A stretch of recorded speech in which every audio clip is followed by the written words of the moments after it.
This is Don Brown. Today I want to talk a little bit about how to deal with the separation of church and state objections, or talk a little bit about what we call the separation of church and state fiction in the Constitution. What do you do when somebody comes along and says, hey, you can't put on a public square because the Constitution prohibits it, or you can't put up this manger scene because it's unconstitutional? Now, I bring you this message on behalf of the Order of St. John, Carolina's Priory Constitutional Education Fire Team, alongside my colleagues and co-members of the Order of St. John's, Bart Preacher and Nicholas Papa Nikolai.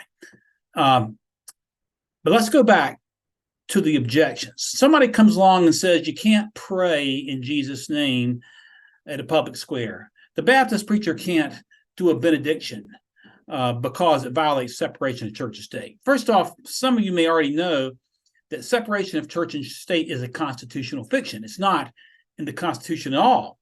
But without going too deep into the weeds, I would say rest easy, because the best way to rebut this fallacy is to be able to quote the Constitution itself. Freedom of religion is found in the First Amendment, and it's the freedom of religion clauses in the First Amendment that the enemies try to use to make you think there's separation of church and state when there's not. All right, so the First Amendment of the United States Constitution contains 5 fundamental rights. Matter of fact, the Bill of Rights contains 38 fundamental or unalienable rights, somewhere around 38, that we say are from God. They can only be given from God, but the Bill of Rights recognizes these. Some of our amendments have more than one fundamental right. For example, the First Amendment has 5. There's freedom of religion, the very first, freedom of speech, freedom of the press, a right to petition the government for redress of grievances, and right to peaceably assemble. Now, if someone comes along and tries to raise this separation of church and state garbage, first, know the exact language in the Constitution and the Bill of Rights dealing with freedom of religion. It's the very first. It starts out that Congress shall make no law respecting the establishment of religion or prohibiting the free exercise thereof. Congress shall make no law respecting an establishment of religion or prohibiting the free exercise thereof. Okay, that's it. Now, there are a couple of words I want you to remember because it will help to defeat these arguments. The first word is Congress, and the second word is law.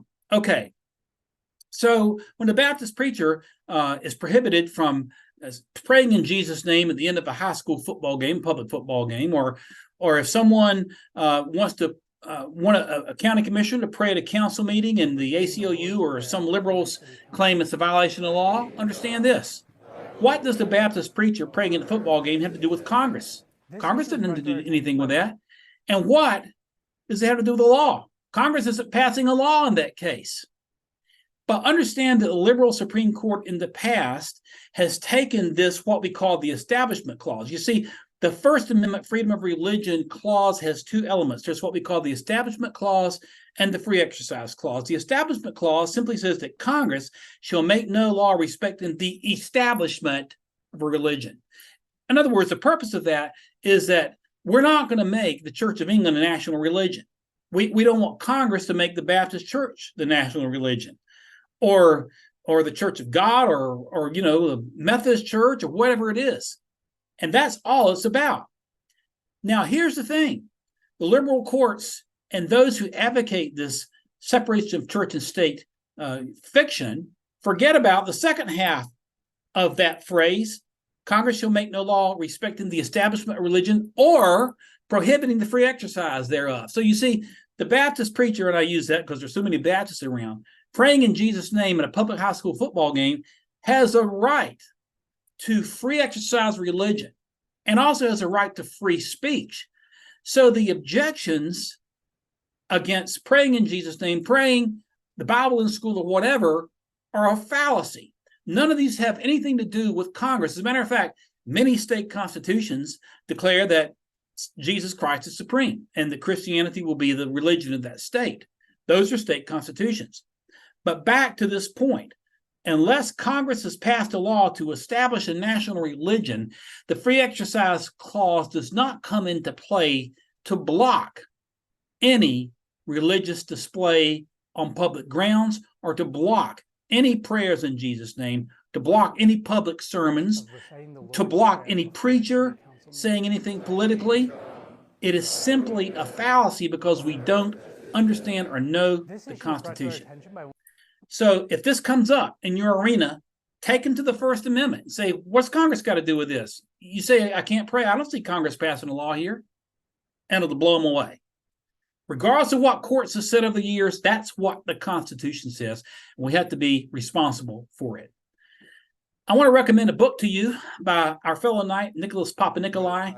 It's called Bring Down That Wall. It is a great book under which Nicholas, who is one of the most educated, my most educated friend, speaks 5 languages, was a CEO to Aristotle Analysis, CEO of Austin Martin, a Harvard graduate. He writes an excellent, easy to digest little book, Bring Down That Wall, basically debunking in more detail than I've given you here, the whole separation of church and state fallacy. That phrase came, by the way, from a letter written by Thomas Jefferson to the Danbury Baptist Association. The Baptists were concerned the Congress was going to make the Church of England the national church of the United States, and Jefferson wrote back and said that the Constitution has erected a wall of separation between church and state. He used that phrase to assure the Danbury Baptists that Congress was going to make the Church of England national religion.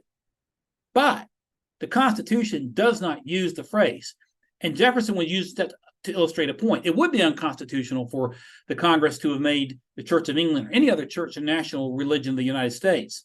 But that's where it starts and that's where it stops. It's got nothing to do with our free, and our right to free speech and our right to free exercise of religion trumps any of the arguments against it.